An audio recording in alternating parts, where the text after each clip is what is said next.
Hola, les saluda Ana Paula Meléndez Vélez y el día de hoy vamos a hablar sobre la neuropsicología de las alteraciones del trastorno del espectro autista y también del trastorno por déficit de atención e hiperactividad. A continuación les voy a hablar sobre lo que trata el tema. Bueno, siguiendo con este tema vamos a hablar sobre el espectro autista, que el espectro se denomina porque es un grupo de personas que tienen diferentes dificultades dentro de su trastorno, o sea, no todas son iguales, no todas tienen las mismas dificultades o desafíos dentro del mismo. Bueno, el TEA en sí es un trastorno neurodesarrollo en el cual afecta lo que es, en los niños afecta la atención, afecta lo que es la interacción social, la conducta, entre otras cosas que se abordan. También tienen conductas repetitivas y bueno, en este caso lo que es el TEA realmente hay autores que hicieron parte de este proceso, pero unos crearon controversia, otros no. En este caso voy a hablar de dos, que es Eugen Bleuler y también sobre Leo Kanner.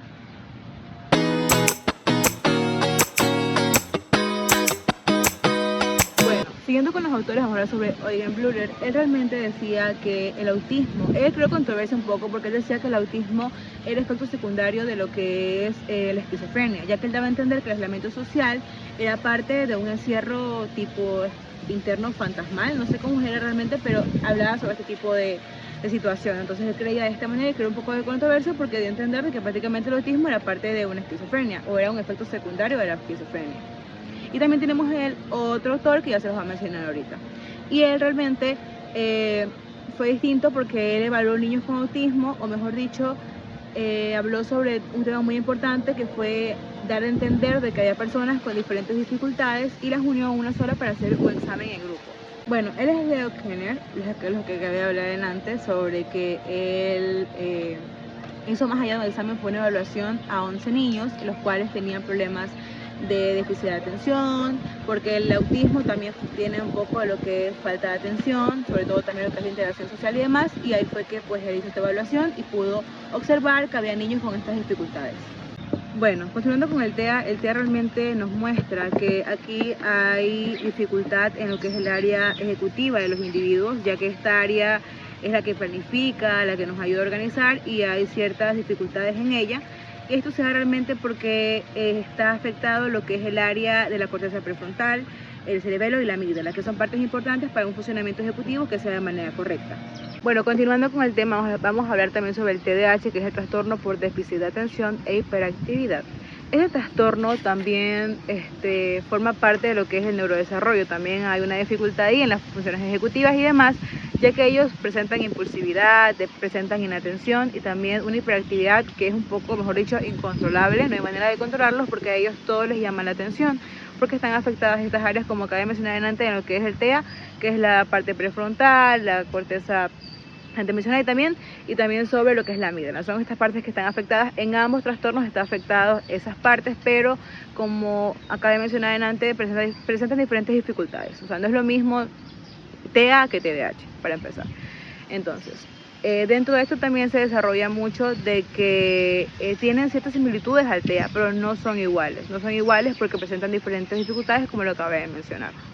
Aquí en el TEA también se observa lo que es la dificultad en las alteraciones de lo que es la dopamina con la noradrenalina, ya que son neurotransmisores los cuales no funcionan de manera correcta y esto hace que el individuo presente dificultades en lo que es la atención y sobre todo el comportamiento, porque hay que entender que este trastorno, los comportamientos suelen ser muy exagerados y no es porque ellos quieran que sean exagerados, es que realmente no pueden controlar lo que está dentro de ellos mismos. Es muy complejo que lo controlen, entonces por eso surgen este tipo de situaciones en las cuales entran en tensión y no atienden y también, por ejemplo, tienden mucha impulsividad y todo el tiempo están en constantes movimientos porque todo les llama la atención, no tienen como un balance.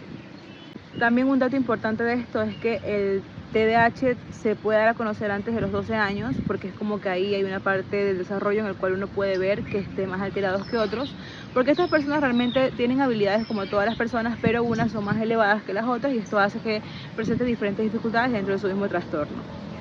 También el TDAH se da a entender que el 70 y 80% son por herencia, o sea que es algo genético. Y también puede ser ambiental, pero más bien también se denomina que puede ser algo genético, por eso se pregunta siempre al familiar de la persona de que si en la familia ya hay este tipo de casos, porque suele ser a veces por genética. y ellos realmente no controlan lo que es las funciones de trabajar en conjunto, siempre como que no miden sus propios errores, y también sus comportamientos suelen ser, como ya he mencionado muchas veces, suelen ser muy pero muy exagerados, pero no es que lo quieran hacer exagerados, es que realmente no pueden controlarse. Eso realmente sí tiene solución como tal al trastorno, no hay, pero sí hay cómo sobrellevarlo, cómo llevar una calidad de vida. Y esto realmente les voy a hablar sobre dos trastornos porque también en unión tienen algo que ver.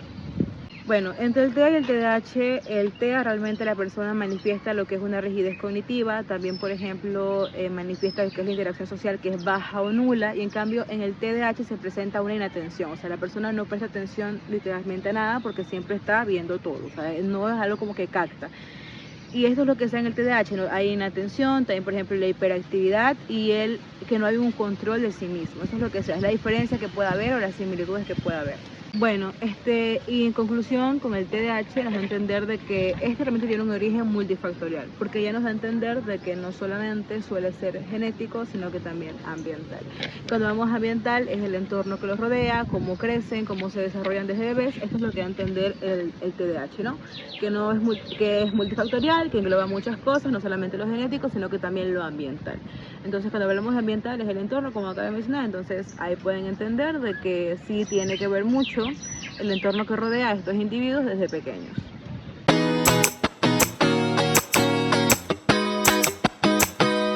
Bueno, y como conclusión también nos da a entender de que el TDAH con el TEA son trastornos del neurodesarrollo, eso se sabe, pero ¿qué pasa?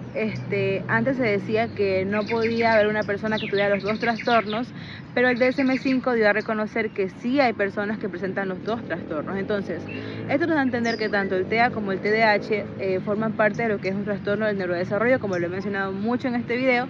Entonces, esto también nos da a entender de que representan muchas dificultades en las áreas ejecutivas y demás, pero esto no se queda aquí.